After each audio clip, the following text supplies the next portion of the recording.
Praise the lord. యేసుక్రీస్తు ప్రభు పేరట అందరికీ మనస్పూర్వకంగా వందనములు తెలియజేస్తున్నాను.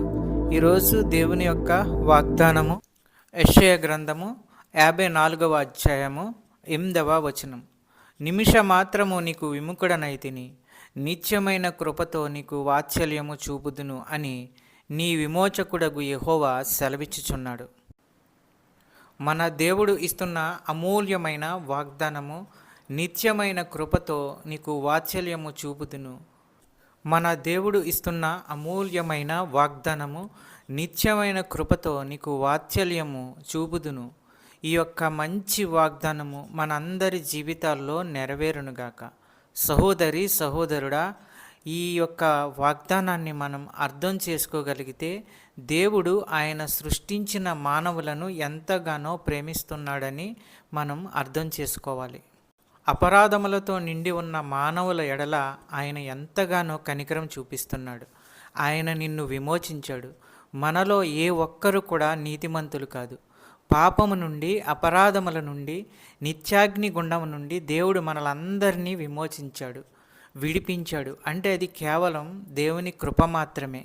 మన కొరకు వెండి చెల్లించిన వారు, బంగారం చెల్లించిన వారు ఎవరూ లేరు. పాప విమోచన కోసం ఆస్తిపాస్తులు చెల్లించిన వారు ఎవరూ లేరు. అవి చెల్లించినా అవి పోయే పాపాలు కావు. యేసుక్రీస్తు ప్రభువారు మనల్ని విమోచించుట కొరకు క్రయధనముగా తన రక్తాన్ని చెల్లించాడు. యేసుక్రీస్తు రక్తం పవిత్రమైంది కనుక ఆ రక్తమే మనిషికి విమోచన ఇచ్చింది. సహోదరి సహోదరుడా, నిత్యమైన కృపతో నీకు వాత్సల్యము చూపుదును అని నీ విమోచకుడు సెలవిస్తున్నాడు. వాత్సల్యత అంటే గొప్ప దయ మన ఎడల దేవుడు చూపిస్తున్నాడు.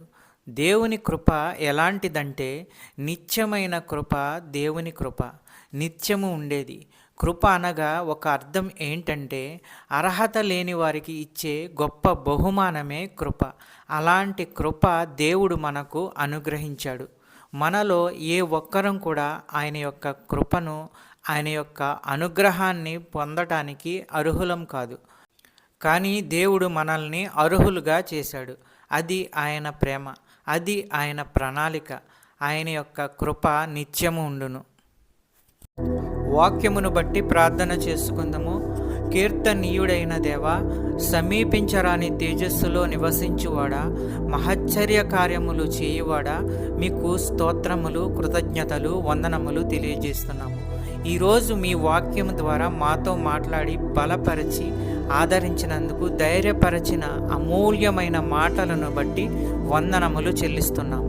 ఎందరైతే బిడ్డలు ఏ సమస్యల్లో ఉన్నారో, ఇరుకుల్లో ఉన్నారో, ఇబ్బందుల్లో ఉన్నారో, మీరే వారి సమస్యల నుండి విడుదల దయచేయండి. వారి యొక్క ప్రతి అవసరతను తీర్చండి. నీ కృపచేత ప్రతి ఒక్కరిని ఆశీర్వదించండి. నమ్ముతుండగా, విశ్వసిస్తుండగా అద్భుత కార్యాలు, ఆశ్చర్య కార్యాలు చేయండి. ఆర్థిక సమస్యల నుంచి విడుదల దయచేయండి. చిన్న బిడ్డల గురించి ప్రార్థించుచున్నాము. వారు స్కూల్కి వెళ్తున్నప్పుడు, వస్తున్నప్పుడు తండ్రి మీ దయాహస్తములతో వారిని కాపాడండి. మంచి క్రమశిక్షణ, చదువు, ఆరోగ్యము వారికి అనుగ్రహించండి. కాలేజీకి వెళ్ళే బిడ్డల గురించి ప్రార్థించుచున్నాము. మంచి క్రమశిక్షణ, చదువు, ఆరోగ్యము వారికి అనుగ్రహించండి. జాబు ప్రయత్నంలో ఉన్న వారి గురించి ప్రార్థించుచున్నాము. మంచి ఉద్యోగము వారికి అనుగ్రహించండి. సంతానము లేని వారి గురించి ప్రార్థించుచున్నాము. ఆ కుటుంబంలో బిడ్డలను అనుగ్రహించండి, సంతానము అనుగ్రహించండి. అద్భుత కార్యాలు, ఆశ్చర్య కార్యాలు చేయండి.